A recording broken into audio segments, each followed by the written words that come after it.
impacts of climate change don't affect all people equally. It also means transitioning from a fossil fuel-based economy to a more sustainable future. MN350 is one of the groups that's pushing for this transition to protect our futures. You can even get involved too. That's great, especially since I'm concerned about pipeline projects like Line 3. How can I help MN350? Just find them on Facebook or visit mn350.org. Life is a journey, and the Doherty Family College will help you get where you want to go. Located downtown Minneapolis, this affordable 2-year college provides free textbooks, a laptop, meals, career coaches, one-on-one mentorship, and a Metro Transit pass, making DFC the perfect pathway to a bachelor's degree. Turn your dreams into reality. Connect with a counselor today at dfc.stthomas.edu. J&S Bean Factory is a native-owned, community-supported, cozy, artsy coffee shop which offers roasted on-site beans, live music, and baked goods. Relax in the beautiful outside patio. City Pages writes, voted top 10 coffee shops. Tucked into a quiet corner of St. Paul's Highland Park neighborhood, this coffee shop roasts beans on-site from the best coffee-growing countries in the world. Located at 1518 Randolph Avenue, St. Paul. The good stuff. Hey Cudahy to all my friends and relatives in 4 directions. This is Robert Pilot of Native Roots Radio presents I'm Awake. I'm here to ask you for your support. Finding honest Native-centered news is not easy, but with your support, we're able to provide accurate information about Standing Rock, Line 3, treaty violations, and COVID-19 in our Native communities. Please visit Native Roots Radio Network on Patreon and donate if you can. That's Native Roots Radio Network on Patreon. Pinigigi, and thank you for your support. Minnesota has the only original wolf population in the continental United States, and 80% of Minnesotans believe the wolf should be protected. Howling for Wolves is asking Minnesotans to respect our true wildlife manager, the wolf. Their survival is critical to our ecosystems, our communities, and even our economy. As highly intelligent animals with strong social bonds, Minnesota wolves deserve to be protected and admired. Learn more at howlingforwolves.org. Let's live and let howl. With your AM 950 weather, I'm Brett Johnson. Look for cloudy skies overnight with a low around 56, Tuesday cloudy with a high near 65, and Wednesday rain with a high around 64. Victor's 1959 Cafe is open for dining room seating with no reservations required. Victor's is an authentic taste of Cuban cuisine for any meal of the day. Open Wednesdays through Sundays from 9 a.m. to 2:30 with takeout still available. More at victors1959cafe.com. Portions of Native Roots Radio may be pre-recorded. It's a good day to be Indigenous. Get up, stand up. They are going to become more brutal. Because all the hippies were trying to be Indians anyway. They're going to become more repressive because it's a matter of dollars and their illusionary concepts of power. Hey, Victor. We must live in balance with the earth. And also with recent happenings at Wounded Knee. I am awake. Hey, everybody, and welcome to Native Roots Radio presents I'm Awake, and I'm your host today, Wendy Pilot, also known as Hanajihi Hani. Robert Pilot and our very own Ogimaa are in Washington, D.C. right now. We will be hearing from Ogimaa, and she's going to be bringing us news about Indigenous Peoples Day and what's happening in D.C. And Robert will join us back tomorrow. We will also have Dr. Stately on, a PhD in child psychology and the CEO at the Native American Community Clinic in Minneapolis. And as we all know, Native issues are human issues and human issues are Native issues. And this portion of the show is brought to you by the Twin Cities American Indian COVID-19 Hotline. Call them at 651-304-9986. They're open Monday through Friday from 8 a.m. to 8 p.m. for all your COVID-19 questions. But first, let's get to Ogimaa Giniw Ikwe in Washington, D.C. Welcome, Ogimaa. Hi, Anim Buju. How are you doing tonight, Wendy? Back in Minnesota, is the weather okay there? The weather's been great today. We had a beautiful day, just about 70 degrees, no humidity, and sunny and just gorgeous. Oh, wonderful. It was cloudy and a little bit overcast here in Washington, D.C. today. We had an early morning. Today was the first day of the People versus Fossil Fuels rally at Washington, D.C. And today was the day where Indigenous water protectors, activists, and tribal leaders joined people for the first day of fossil fuel and led a march to the White House. So over 500 people marched from Freedom Plaza to the White House in Washington, D.C., and more than 135 people were arrested in an act of peaceful disobedience to demand that Biden stop fossil fuel projects and declare a climate emergency. There was some live footage from Native Roots Radio that I recorded today, that Robert recorded some today, and there'll be more photo and video coming out here as well. President Biden, when he ran for office, had promised to make tribal sovereignty and upholding the federal trust with tribal nations a priority and a cornerstone of federal Indian policy. And once elected, he has, of course, not followed through on that promise. He's not only broken his promise to tribal nations, he's also broken his promise to be a climate president. So thousands of people are taking action this week in Washington, D.C. for the People versus Fossil Fuels rally. Events will go on every day this week. So today was the Indigenous Peoples Day action. However, People versus Fossil Fuels will continue tomorrow on October 12th, with fossil fuels are driving the climate crisis. Wednesday, October 13th is climate chaos is happening now. Thursday, October 14th is we need real solutions and not false promises. And Friday the 15th, we did not vote for fossil fuels is a youth-led action. And I do have to say that they are probably right on that. We have a lot of young people out here.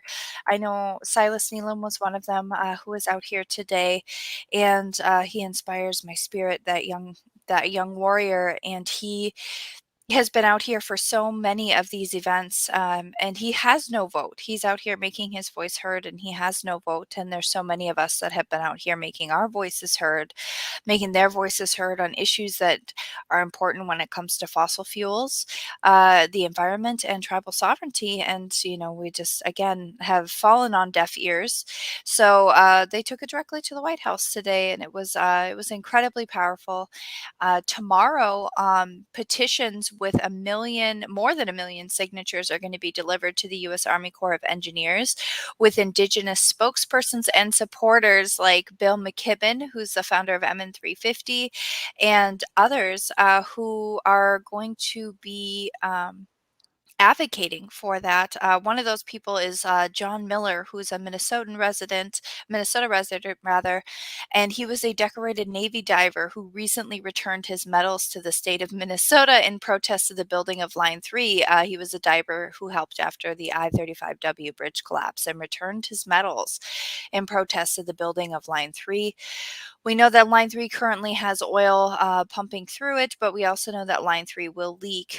So if you have not yet, or if you're still looking to get involved to help stop Line 3, or if you're looking to get involved with what comes next, which is going to be the same battle happening in Wisconsin and Michigan for Line 5, you definitely want to go to stopline3.org and keep yourself up to date there. Sign up for the mailing list. You'll get a lot of really good information on there. Today is Indigenous Peoples Day, but unfortunately here in Washington, D.C., it is still called Columbus Day and is a federal holiday as Columbus Day. There's only a few states that actually recognize Indigenous Peoples Day as an actual holiday, and that's at a state level. But Indigenous Peoples Day is still not recognized at a federal level, despite all the call for it. And that's kind of frustrating to be here too for that as well, Wendy. Very frustrating. And being as in, I'm Italian descent, and I grew up celebrating Columbus Day, right? Because I have Italian heritage.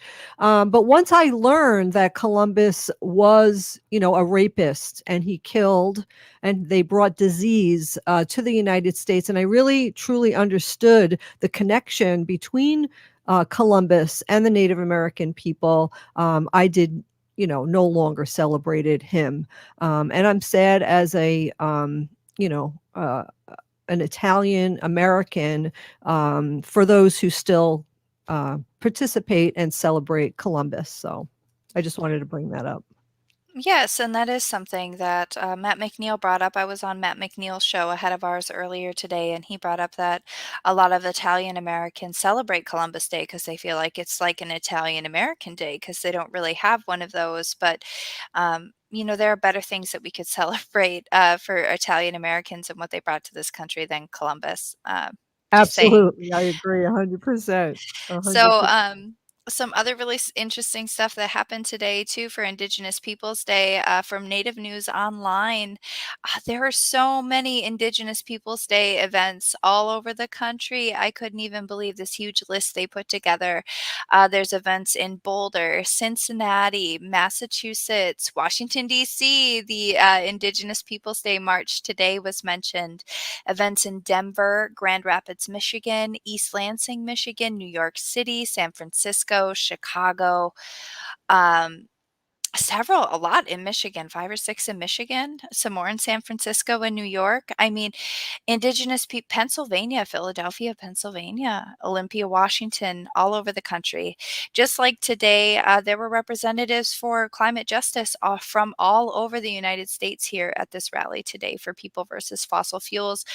There was Indigenous people here from Alaska and NACC people who came and talked about how their children are sick from the pipelines and oil extraction that's happened in Alaska over the years. There's people who came from Texas where they have some 200 pipelines that have been installed since 2016. There were people who came from the East Coast here where they were talking about the Mountain Valley pipeline. There were people from down south where the swamps are flooding and there's low tides or high tides, excuse me. I mean, climate problems are all over the country, and it is our Indigenous and our BIPOC people that are really feeling this. So on this Indigenous Peoples Day, I want to remind you that Indigenous people have been out here fighting for this planet and for the rights for all of us and our next 7 generations to continue. And on that note, I want to wish everybody a happy Indigenous Peoples Day, I guess. That's wonderful, Ogimaa. Great. Thank you so much for reporting from Washington, D.C. And we're up next. We're going to hear from our own Louis Eagle Thunder. Stay with us.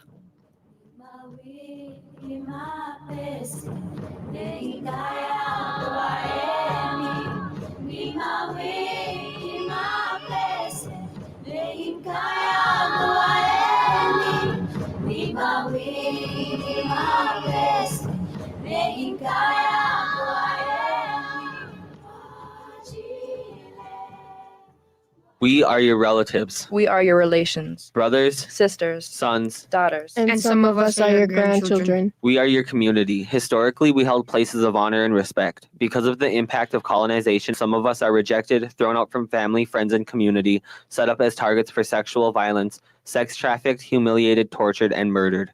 Everybody has the right to be safe. We are your relatives. Remember, homophobia is not traditional. Sponsored by the Minnesota Indian Women's Sexual Assault Coalition. Hey, Ogimaa, I've been hearing a lot about this term, climate justice. What is that? Climate justice is recognizing that the negative impacts of climate change don't affect all people equally. It also means transitioning from a fossil fuel-based economy to a more sustainable future. MN 350 is one of the groups that's pushing for this transition to protect our futures. You can even get involved too. That's great, especially since I'm concerned about pipeline projects like Line 3. How can I help MN 350? Just find them on Facebook or visit mn350.org.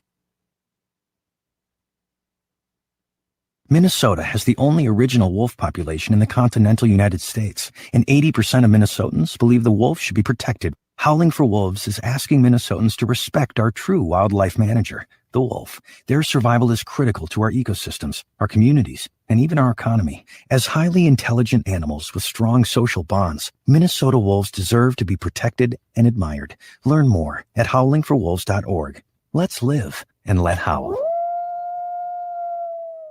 If you're hurting in your relationship or have been affected by sexual violence, you're not alone. Strong Hearts Native Helpline can help you through these difficult and uncertain times. Strong Hearts Helpline is a free 24/7 confidential domestic dating and sexual violence helpline for Native Americans. Help is available by calling 1-844-762-8483 or by clicking on the Chat Now icon on strongheartshelpline.org. This message is sponsored by the National Indigenous Women's Resource Center.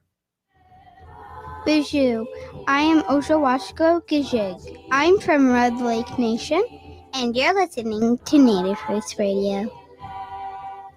Welcome back to Native Roots Radio presents I'm Awake. I'm your host today, Wendy Pilot, also known as Hanaji Hihani, and that was our own Anna, Ogimaa's daughter, with the cute little voice of hers. I do not have a sacred animal section today, and as I'm talking about that, my cat just runs into the room. So I just want to remind everyone that only 1 out of 10 dogs and only 1 out of 12 cats ever born finds a permanent home. 800 cats and dogs are euthanized every hour in the United States because there just aren't enough homes. So we want you to always spay and neuter your pets, and always remember to please adopt, do not shop. And with that, I'm going to bring you our own Lewis Eagle Thunder. Lewis, please introduce yourself in your beautiful Dakota Lakota language, please. Thank you, Wendy, so much. And shout out to Robert and Ogimaa, who probably got up way early this morning to get all the video captured and everything. So shout out to both of them. I know that they're putting in some hard work today, but I want to greet everyone first. Happy Indigenous Peoples Day. Man, it's a long time coming to get here in 2021. And I want to greet my protocol greeting. How matakiapi yuha chante washte. Na becha use below ma'ina mato watakbe tioshpae. Wambly wakiya imachiapilo Lewis Eagle Thunder washicha amachiapi yuha chante washte na becha use below. I agree with a good heart and a warm handshake. My people come from the sacred Black Hills. I'm a citizen of the Rosebud Sioux Nation. And I'm going to tell you a couple things about Columbus Day. So, and I think we need to frame that before we talk about Indigenous Peoples Day. A lot of people really don't understand the backdrop of what created Columbus Day in the beginning. Columbus Day was actually created in 1892, and it was created by the Republican president Benjamin Harrison for the 400th anniversary, I guess, of Columbus's quote-unquote voyage there. But it actually drew out of a backdrop of violence. In March 1891, a jury of New Orleans acquitted 6 Italian Americans charged with murder of a local police chief there. That spurred all kinds of anti-Italian racism in New Orleans. The next morning, thousands of people, many of them leading citizens of the Crescent City, descended on New Orleans Parish Prison, where 6 Italian defendants and 13 other Italian suspects were being held. They said, "Bring them out, kill them all, and we'll cry. We'll cry from 1,000 throats." They said, and they actually broke into the prison and killed some of these prisoners and avenged them. This really upset, Italian American relations when it comes to the United States. And then Secretary James Blaine awarded each of the family members $25,000 back then, which is about $760,000 per person that got attacked back then, and also proclaimed Columbus Day. Columbus Day didn't become a holiday, and this is a fun trivia fact, until 1934 by Franklin Delano Roosevelt. That is ironically the same year that he implemented the Indian Reorganization Act, which put in their constitutional governments in all 570, I think it was 2 federally recognized nations. And what that did is that it instituted colonial oppressive governments that were going to basically govern under self-determination, these governments, tribal governments that we have today. That's why, you look at tribal governments in the 574 federally recognized tribes of the United States, and they all have these constitutional governments that are non-traditional governments. So it's interesting that a proclamation of Columbus Day and the oppressive IRA government system was enacted the same year by FDR, the same man that created the New Deal and all these other things. One thing I want to definitely give a shout out to, that this journey of what Indigenous Peoples Day means in 2021 is that it's came a long way, and it came from the Red Power movement in the 1960s, which birthed the American Indian movement, which birthed the occupation of Alcatraz, which birthed, the movement here in Minneapolis, South Minneapolis, being in the cultural corridor. And in 1977, Russell Means and quite a number, including the International Treaty Council of American Indians, approached the United Nations and said, hey, we need to be recognized, and we need to be recognized in history. And it wasn't until 1977 that they recognized Indigenous Peoples Day. And in 1989, I give it up for the people of South Dakota. They were the first state to actually recognize Indigenous Peoples Day, or they called it Native American Day there. And at that point, it became kind of like a train that you had San Francisco and all these other small states, but it never became a federal holiday.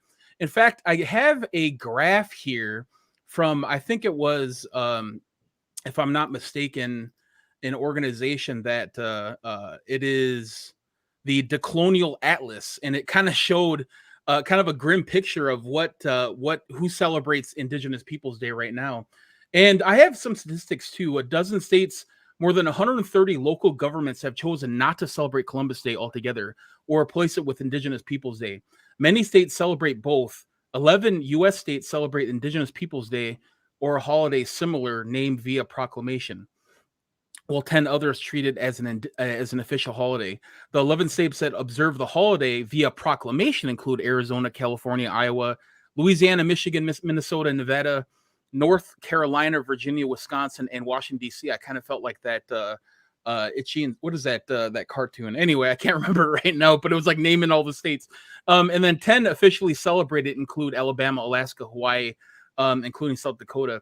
Some tribal groups in Oklahoma celebrate Native American Day in lieu of Columbus Day. More than 100 cities have replaced Columbus Day with Indigenous Peoples Day. And what Indigenous Peoples Day, for those that may not know, is it's a recognition of not only our existence, but our resistance to 529 years of continued occupation of the Western Hemisphere. And I want to give a shout out to our Italian Americans out there. And I want to plead with you something, that this isn't a day to pit both Italian Americans and Indigenous people together, because that's what mass media wants to do. They want to say, hey, this is an attack on, traditionalism. This is an attack on, Italian Americans. There's an Italian American explorer named Bartolomeo de las Casas, and he started out as a wealthy adventurer, just like Columbus. However, he spent 50 years fighting for equality of Indigenous people, and he wanted to right the wrongs of what Columbus did. And there was many more Italian explorers and Italian Americans eventually that fought on the right side of justice. So this isn't about this or that. This is about fighting for the right of Indigenous people to exist through Holocaust, genocide, 529 years of occupied territory. And I know, Wendy, you being an Italian American, from Long Island, you've probably been in the history of what Columbus Day is and how important that history is, and how, Italians themselves have a different history when it comes to the United States of kind of getting to the table too as well. And I kind of wanted to get your opinion on that. Well, as I was saying to Ogimaa, I do not celebrate Columbus Day anymore because of the atrocities that happened, and because I really understand the true history now. And I celebrate Indigenous Peoples Day. I have a lot of Italian relatives on Facebook today that were all really saying, happy Columbus Day, happy Italian Americans Day, going on and on. I have not commented, or I don't say anything about it because, I really can't. So just to keep peace in the family. So I choose not to. But I think everybody needs to learn the truth. And I really appreciate the history lesson from you today, Louis. I had no idea about when Columbus Day was actually, put on the books, and that whole history. So I really, really appreciate you bringing that up. So yeah, and it is an interesting, Wendy, that everything that the United States does in reactionary mode to something else, right? This was, a killing, a lynching of what was it, 9 or 6 Italian immigrants. So they decided to do something because Italy, the country of Italy, actually got mad at the United States and broke off diplomatic relationships. That's why they didn't care about Columbus. The United States didn't want to really honor anyone. And it's the same thing when it comes to Indigenous people, is that each of us, regardless of where we come from, have to sit here and actually be an activist towards our people and say, hey, we deserve recognition. We want to be seen. When it comes to Indigenous Peoples Day, exactly what Ogimaa said. I looked on the Facebook events page and I couldn't believe the amount of things. There is, the Teepee Wakan Center that Maggie Lorenz has. They have a dedication ceremony today in South St. Paul. Native Roots Radio has been involved in that, as well as many other things. This last weekend, I took my son to the Stone Arch Bridge, and he played lacrosse out there. They had Indigenous Peoples Day celebration there, and I ate at Owamity after that, which was actually really good. So it's kind of like a whole day of just being around our community. And man, I mean, I remember, Wendy, I remember the 80s, 90s. There was none of that happening. So it warms my heart. It makes me feel good that we're getting somewhere as a community. We are moving the ball forward for our children. Absolutely. And you know what? I think a lot of people like out east, they still celebrate Columbus Day, and we do not do that here in Minnesota. And I don't really believe that a lot of people know the true history. And I think that it's just a matter of them really knowing the truth and actually what is actually going on and why we shouldn't celebrate Columbus Day. So I really appreciate you bringing all of this into the light. And hopefully, I know I learned a lot, so I hope a lot of other people learned a lot too. And I just want to say that portion of the show was brought to you by MN350, a grassroots organization fighting for climate justice. And up next, we have Dr. Antony Stately, who is the CEO at the Native American Community Clinic and a PhD in child psychology. So we will be right back. Stay with us.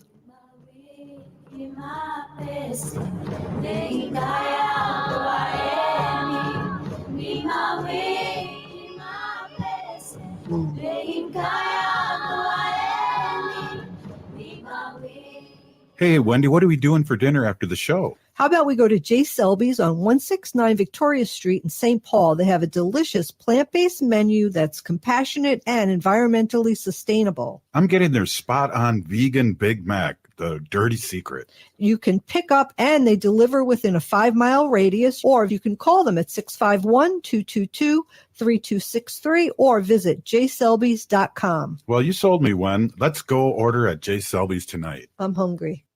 My grandpa Jim Warner treated his customers like family. Warner Stellian is still doing that today. I'm Angela Warner, and to thank you for 67 years, Warner Stellian is offering unbeatable savings on thousands of in-stock appliances, free delivery, and 2 years special financing to qualified buyers. Plus, go to warnerstellian.com for a $50 coupon you won't find anywhere else. These deals end October 13th, so visit us in-store or online soon. You'll love your new appliances and Warner Stellian.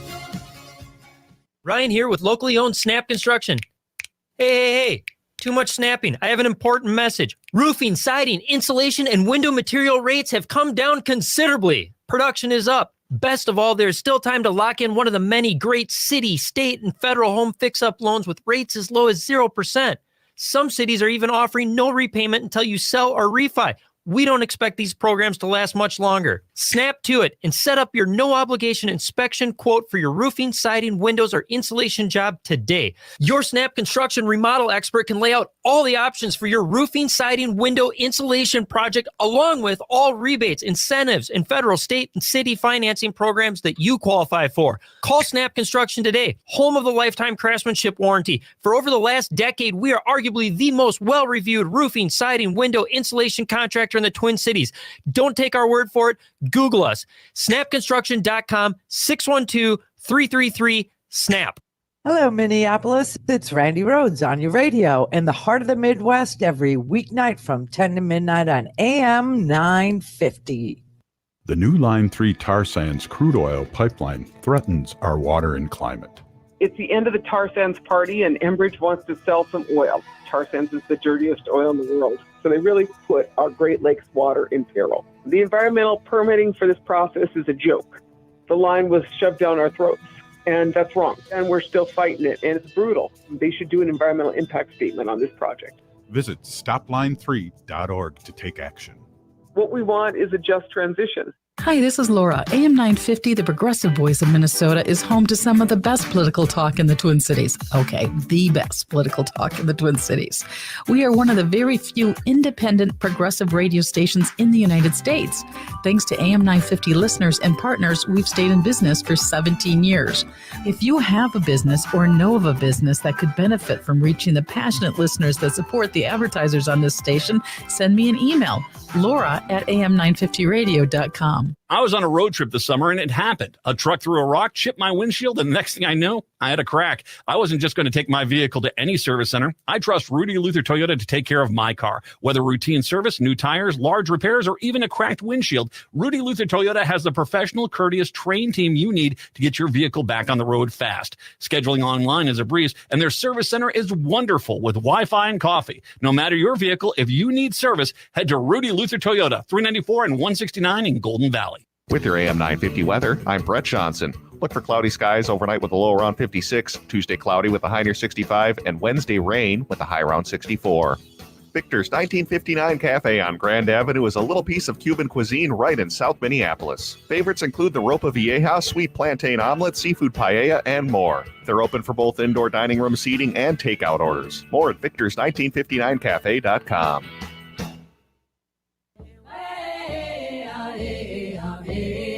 Hi, I'm Jane Fonda, and you're listening to Native Roots Radio.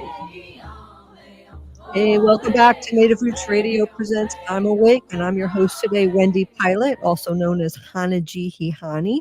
And this portion of the show is brought to you by the Minnesota Indian Women's Sexual Assault Coalition. And today is Monday, and Monday is Dr. Stately Day. Dr. Stately is a PhD in child psychology. He's the CEO at the Native American Community Clinic in Minneapolis, and he helps us every Monday with our physical and mental health. So hello, Dr. Stately. How are you doing today? Good. Good evening, everyone. How are you? Yeah, Happy Indigenous Peoples Day. Yeah, Robert and Happy Dr. Stately Day, apparently. What's that? Dr. Stately Day, huh? Happy Dr. Stately Day.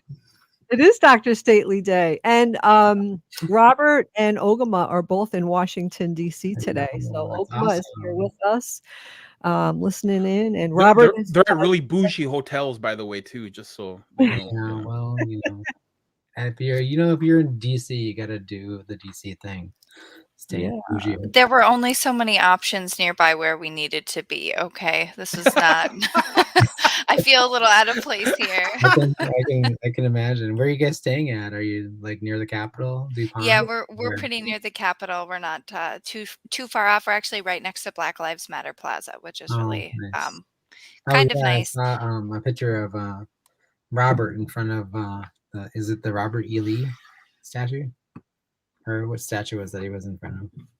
I'm not sure which one he posted. We did go to the Lincoln Memorial today. Nice.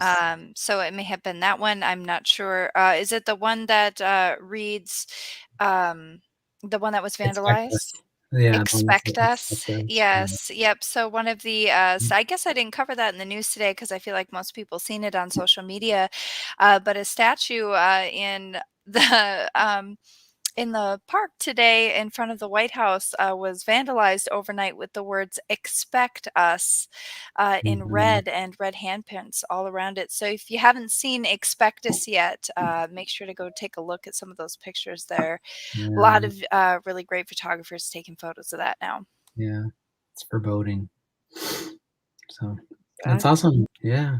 So I love DC. I mean, what isn't there to love about DC? But a good protest in DC has to be fun too. So, yeah, I've never been to DC. I definitely have to get there. I have never been, and in all my 60 years, it's unbelievable. People are surprised at that, but it's the truth. Yeah, there's some really great things to go and do there, and great pieces of history.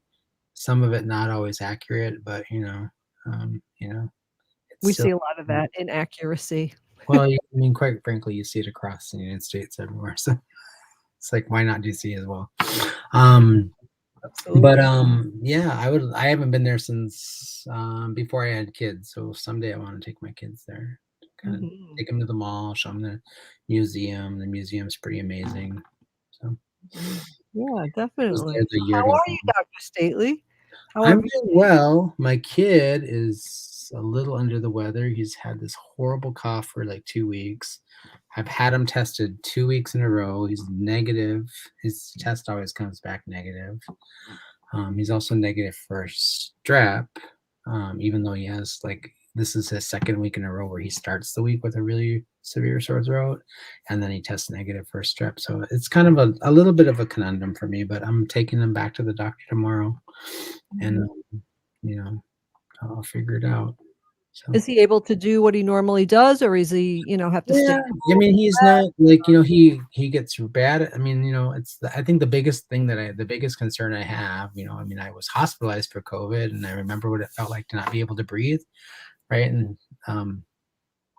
he would kill me for saying this publicly and letting everybody know, but this is the boy that still sleeps with me at 14 years old. He's kind of like a little daddy. He's still a daddy's boy. Like, he loves me, but he's I like that. That's sweet. but I can hear him struggling sometimes for breath, like not struggling, but the rattling of his chest. I can hear how deep his so I just talked to him today when I dropped him off for school. He's still insistent on going to school, so he's a good student. But he was like, I said, you gotta go, and we're gonna take you in tomorrow and get some imaging done on your lungs, because I want to know what's going on with your lungs. Mm-hmm.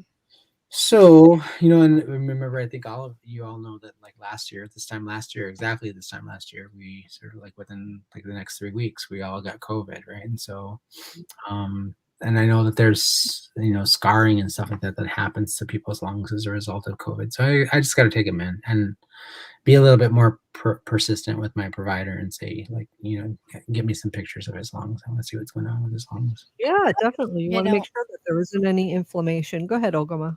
I was going to say, Dr. Stately, I've heard some rumors that RSV is really bad this year. Yeah. And there's been some reports in the area I live near Mille Lacs Reservation. There's been some reports that has been hard hitting this year, RSV and the flu. Did that put a damper on your family's Indigenous Peoples Day celebrations, or were you just going to stay home? This morning I chose to stay home and be close to him instead of going to the sunrise ceremony, which a lot of the folks in Minneapolis, a lot of the MUD leadership and a few other people were having a sunrise ceremony at Baday-Makaska on Thomas Beach. And, I got up early though. I made some coffee. I sat out on my back porch and kind of greeted the sun with them. And so I was there in spirit, but I would have probably done some other things had I not had to deal with his illness. And it's so disappointing and frustrating, because I try to have conversation with him about how to show up and be a good relative, and he's like nobody in the entire school wears masks, and he told me that one of his teachers made a comment in the class where he's like, well, we're all going to get COVID eventually, so what's the point, kind of a thing. And I was more than just a little bit pissed about that comment, and so I'm planning on talking to the teacher about it. But also my perspective is whether you agree or not, so when you're in a professional role, right?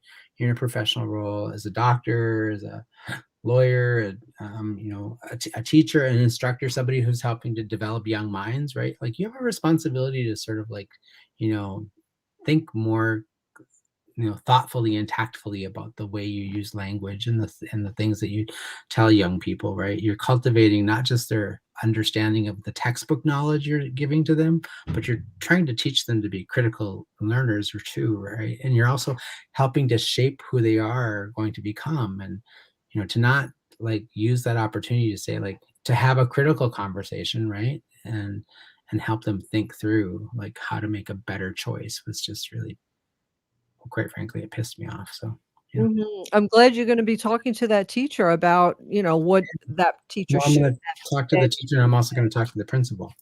Yep, perfect. Yeah, absolutely. And what would you say to them? I think what I'll do is actually I know the principal. I've met with him in the past. I've been on the American Indian Parent Advisory Committee for 5 years. This year, I'm just kind of in an advisory role. I'm not in any leadership role, but I was the chair of the American Indian Parent Advisory Committee at the APEC for 3 years before I stepped off a little over a year ago, 2 years ago now. Right about the time that COVID, I felt so bad about the person I handed off to because, they took over right when kind of COVID hit. So, but I think, he knows me. He knows I'm going to be direct with him. And he knows that I'm been direct with pretty much all of the administrators that I work with in my kids' schools out here in Prior Lake. And I've shown up and, demanded explanations. I've shown up and said, there was one time when my kids were in middle school, they were in 4th grade, and the 5th grade students had to do a big book report, and everybody has to do this book report. And the 5th graders put up posters of a book that they read. One of the kids who, it doesn't matter who the kid is, but there was a non-native kid, wrote his report. His poster was on the island of the Blue Dolphins, right?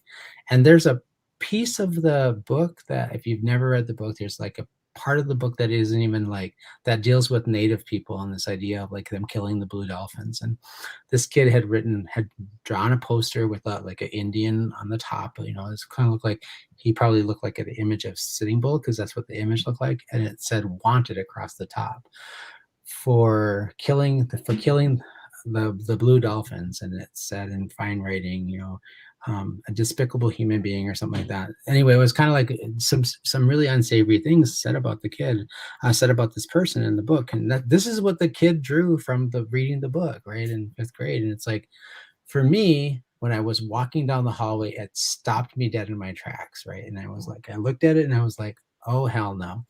So I went and talked to the 5th grade pod, and I also had to talk to the principal at one point in time. I said, you need to take this down. And they're like, well, so, the kid will feel bad. I said, because he created it, and what kind of message is that sending? I was like, it doesn't really matter what message it's sending to the kid. You can have a conversation with him about his ideology and how he arrived at this idea for creating this thing. I said, and if you have challenges with that, I'll be happy to help you with that conversation. I'm a child psychologist. More importantly, my kid has to walk past that poster several times a day, lunch, recess, a few other things. And this is not a good thing to be seeing an image that looks like them with the words "wanted," dead or alive, underneath it. I said, have you read Minnesota history? So it was just challenging. So I've done those kinds of things with my kids as teachers and leadership. And so they know how I'm going to show up. And my kids are sometimes they cringe. They're like, oh, Dad, please don't go there, right? They will appreciate that later on, and that, right? Well, yeah, but I also try to help them to understand, I have a responsibility to do that, not just because of you. There are other Native kids that are going there. Long after you leave there are going to be other Native kids that come to that school. I have a responsibility to show up as a good relative and demand justice and demand they do something to change this narrative. It's that's a responsibility that we all share if we're Indigenous, right? Not just on Indigenous Peoples Day, but every single day.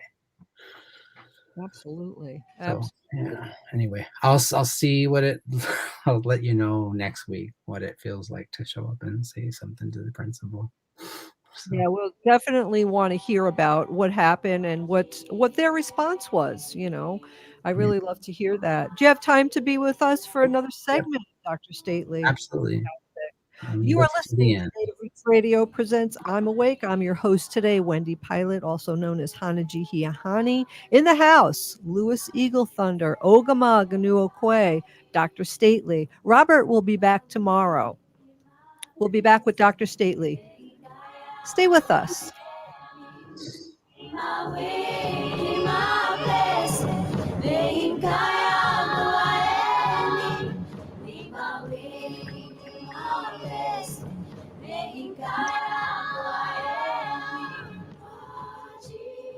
The new Line 3 tar sands crude oil pipeline threatens our water and climate. It's the end of the tar sands party, and Enbridge wants to sell some oil. Tar sands is the dirtiest oil in the world, so they really put our Great Lakes water in peril. The environmental permitting for this process is a joke. The line was shoved down our throats, and that's wrong. And we're still fighting it, and it's brutal. They should do an environmental impact statement on this project. Visit stopline3.org to take action. What we want is a just transition. Hey, Ogimaa, I've been hearing a lot about this term, climate justice. What is that? Climate justice is recognizing that the negative impacts of climate change don't affect all people equally. It also means transitioning from a fossil fuel-based economy to a more sustainable future. MN350 is one of the groups that's pushing for this transition to protect our futures. You can even get involved too. That's great, especially since I'm concerned about pipeline projects like Line 3. How can I help MN350? Just find them on Facebook or visit mn350.org.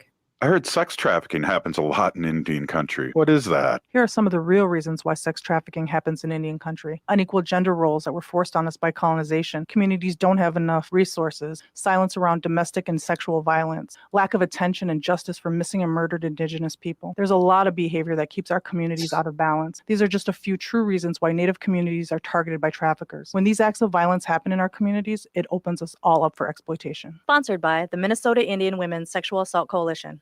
Minnesota has the only original wolf population in the continental United States, and 80% of Minnesotans believe the wolf should be protected. Howling for Wolves is asking Minnesotans to respect our true wildlife manager, the wolf. Their survival is critical to our ecosystems, our communities, and even our economy. As highly intelligent animals with strong social bonds, Minnesota wolves deserve to be protected and admired. Learn more at howlingforwolves.org. Let's live and let howl.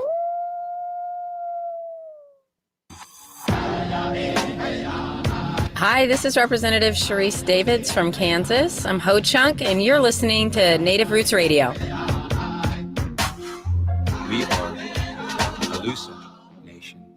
Hey, welcome back to Native Roots Radio presents I'm Awake. I'm your host today, Wendy Pilot. Robert is in Washington, D.C. with Ogimaa, and we have Louis Eagle Thunder here with us. And we're talking with Dr. Stately, and we're just talking about what's going on. And I wanted to say hi to Nancy. And Nancy, thank you for your comment, and I'm really happy that you're feeling better. Really appreciate it. And Nancy always says, hey, get your COVID vaccine. And she really feels that it's, really saved her from when she got COVID and her symptoms weren't as bad. And if she did not have the vaccine, she feels that she would have been much worse, and she probably would have. So welcome back, Dr. Stately. And this portion of the show is brought to you by Howling for Wolves, protecting wolves for future generations. I got a quiet voice after all the yelling today. There was a lot of chanting. Exactly. All right. Well, Ogimaa. Welcome back, Dr. Stately. How are you? I'm good, thank you. I do have a question for Dr. Stately, Wendy. Sure. Yeah, so, go ahead. In the state of Minnesota, I think we have something like 738,000 or 740,000 people that had COVID at one point, right? And I think we have something like 3,000 hospitals right now. I know Merck said that they want to come out with like a pill, and they're asking the FDA for that. I'm wondering maybe you could talk a little bit about that and what the future of COVID is. We always say this, especially when you get sick, you go in the hospital, they say, you're dealing with a new normal, especially when something catastrophic happens, right? And I think with COVID, as a world, we're dealing with a new normal. Wouldn't you say that? For sure. I think it's first of all, I want to clarify your first comment. So in the state of Minnesota, we've had about 738,000 some odd cases of COVID-19 since the beginning of the pandemic in Minnesota. So about 750,000 cases. We've had roughly 8,000 or so deaths by COVID, from COVID.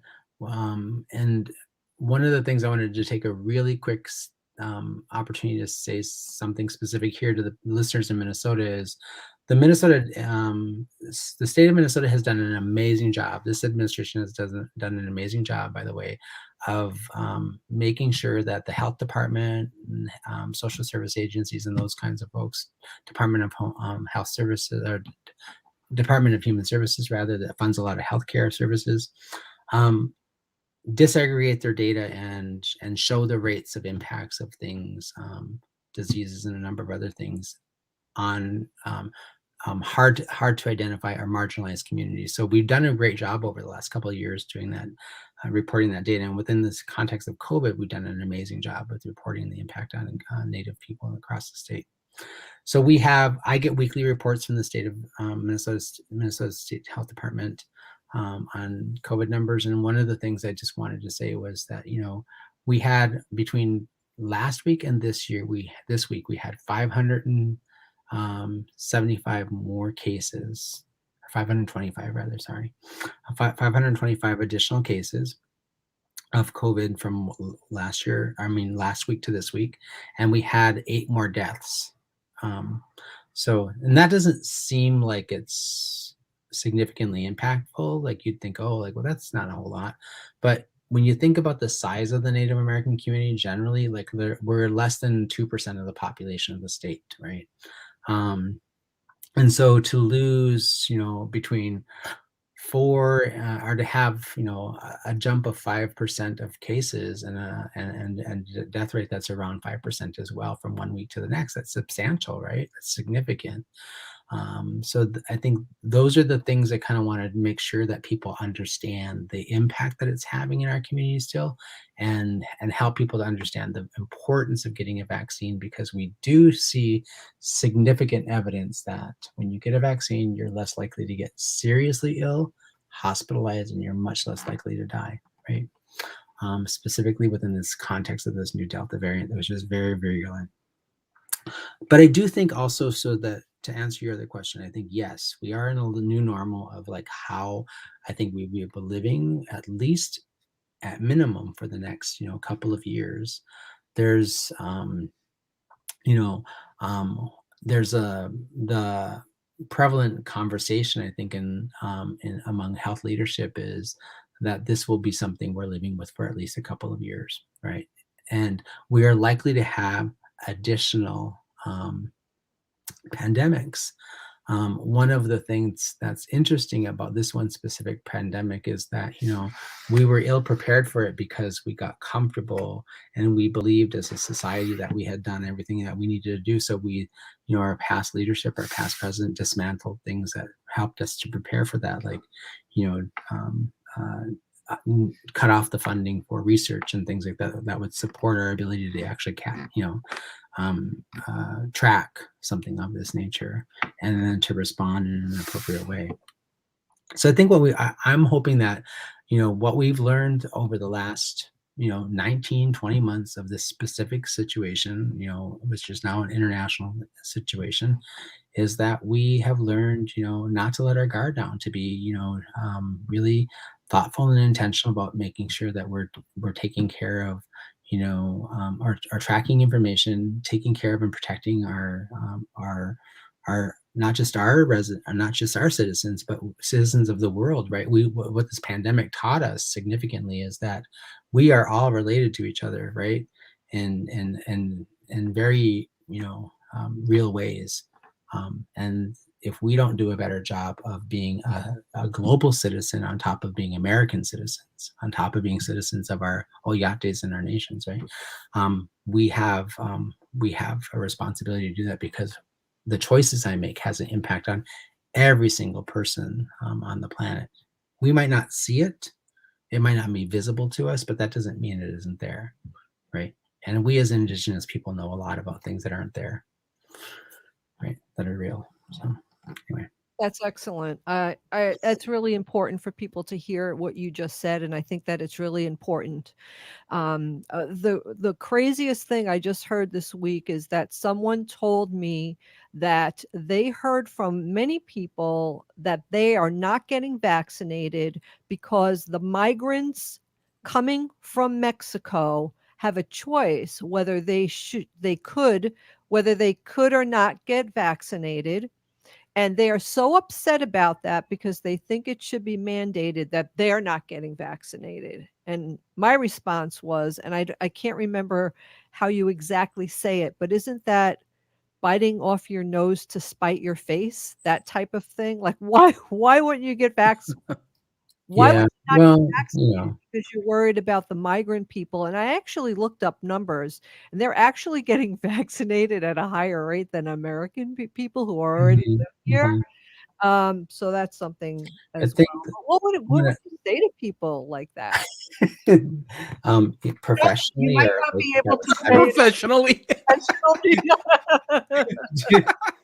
are you asking me like what I'd say to them professionally or if I'm having coffee with them?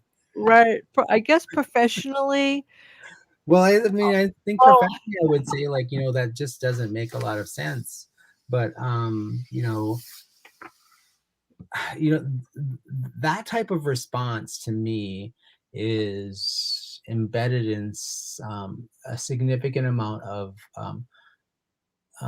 like I don't know, moral and psychological pathology, right? It's like it's embedded really, quite frankly, in xenophobia, right? So like it's interesting that they called specifically out the immigrants, right? And what better opportunity than to take today on Indigenous Peoples Day to remind everybody that if you're not Indigenous, you are essentially an immigrant. You are your parents or your grandparents or your great grandparents. You were all immigrants, right? So, I might suggest that they seek some therapy because they certainly have some psychological problems if that's the way that their thought process. It doesn't make a lot of sense, actually, quite frankly. So. Yeah, it didn't make any sense to me either. You've been listening to Native Roots Radio presents I'm Awake, and we will be right back tomorrow, and Robert Pilot will be here. Come back with us. Hi, this is Laura. Listen to Food Freedom Radio every